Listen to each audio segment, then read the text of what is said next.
The Children's Era by Margaret Sanger, March 1925, New York, New York.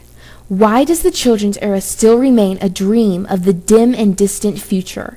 Why has so little been accomplished? In spite of all of our acknowledged love of children, all our generosity, all our goodwill, all the enormous spending of millions on philanthropy and charities, all our warm-hearted sentiment, all our incessant activity and social consciousness. Why? Before you can cultivate a garden, you must know something about gardening. You have got to give your seeds a proper soil in which to grow.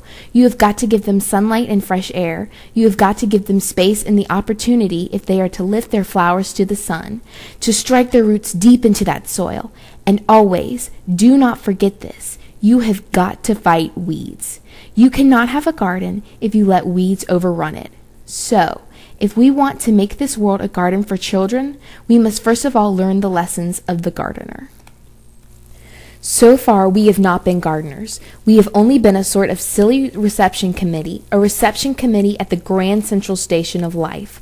Trainload after trainload of children are coming in, day and night. Nameless refugees arriving out of the nowhere into the here.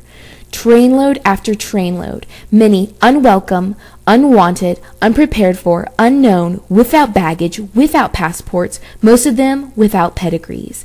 These unlimited hordes of refugees arrive in such numbers that the reception committee is thrown into a panic of activity. The reception committee arouses itself heroically, establishes emergency measures, milk stations, maternity centers, settlement houses, playgrounds, orphanages, welfare leagues, and every conceivable kind of charity effort. But still, trainloads of children keep on coming. Human weed crop up that spread so fast in this sinister struggle for existence that the overworked committee becomes exhausted, inefficient, and can think of no way out.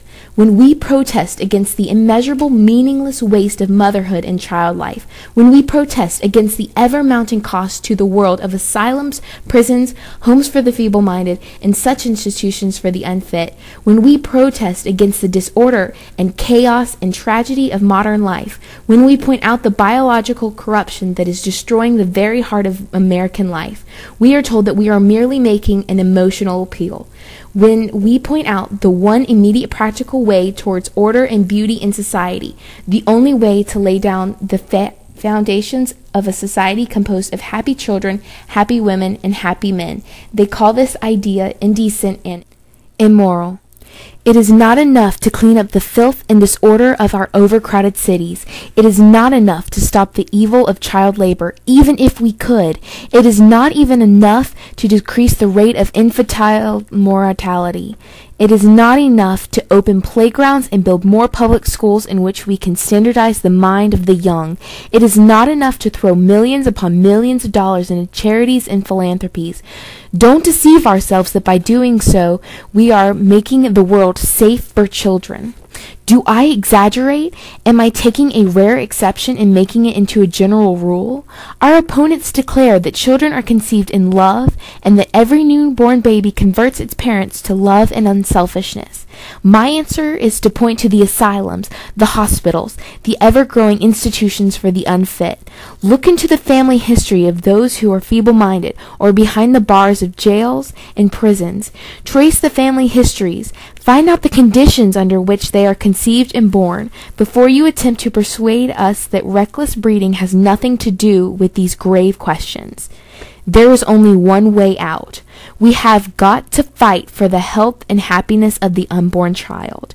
There can be no hope for the future of civilization, no certainty of racial salvation, until every woman can decide for herself whether she will or will not become a mother, and when and how many children she cares to bring into the world.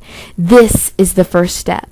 I would like to suggest civil service examinations for parenthood. Prospective parents after such an examination would be given a parenthood license, proving that they are physically and mentally fit to be the fathers and mothers of the next generation. And if we could organize a society for the prevention of cruelty to unborn children, we could make it a law that children should be brought into the world only when they were welcome, invited, and wanted, that they would arrive with a clean bill of health and heritage, that they would possess healthy, happy, well-mated, and mature parents. In conclusion, let me repeat, we are not trying to establish a dictatorship over parents. We want to free women from slavery and unwilling motherhood. We are fighting for the emancipation for the mothers of the world, of the children of the world, of the children to be. We want to create a real century of the child, usher in a children's era. We can do this by handling the terrific gift of life in bodies fit and perfect as can be fashioned. Help us make this conference, which has aroused so much interest, the turning point toward this era. Only can you help in the creation of the future.